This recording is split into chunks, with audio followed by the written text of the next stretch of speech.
I still live and work in a community where there are a lot of small-scale farms, small yet often very entrepreneurial farmers, creating fantastic products, creating local employment, and it's a wonderful thing to be plugged into that network. This is what's happening in the landscape around me, and it's such a fantastic landscape because that's the way it's being worked.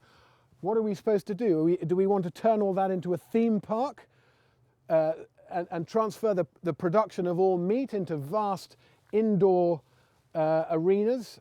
I don't want to live in that sort of world. I don't want to live in a countryside where that's the way our food is produced.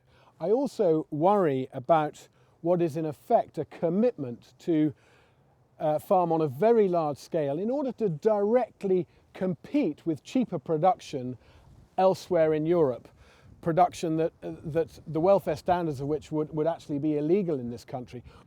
And I think we're living in a world where the commodification of meat is becoming a problem for society, where we're downgrading the role of meat as a food into being yet another cheap sandwich filler. And I don't think we should be going further in that direction. I think we should be understanding that meat is and always should be a precious food, and that the animals that provide it should always be treated with respect and looked after in the best possible conditions. I guess the big question underlying this whole argument is, does the world really need more cheap meat? Do we in the UK want to be producing huge volumes of cheaper meat? Is that the right direction of travel? Because everything that's happening to our health would suggest otherwise. We're eating too much meat as a society. We've got to this point where we seem to think that no meal is complete without meat, and that's just fundamentally wrong. Meat has historically been a very special food. I think we should be looking for ways of society to be consuming less meat. You know, we have obesity problems and heart disease problems that are practically an epidemic running through Western society now, and that is directly connected to the amount of meat we eat. The intensification of meat production is fundamentally unsustainable, most of all because it involves, frankly, cutting down vast swathes of virgin forest to grow things like soya to feed to the animals that go into the system.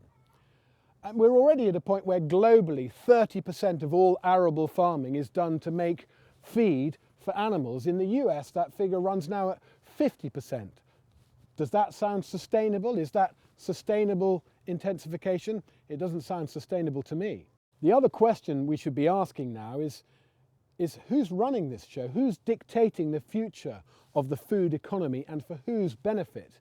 Because we've just seen something happening in the world of banking, and I'm wondering whether it's about to be repeated in the world of food, where we're talking about massive, powerful corporations manipulating the system for the benefit of themselves and their shareholders, and not necessarily for the client, who are the people who are eating the food at the end of the day. I mean, that sort of behavior may be perhaps inevitable in the world of financial services, but I think it's pretty scary if that's what's happening to our food production.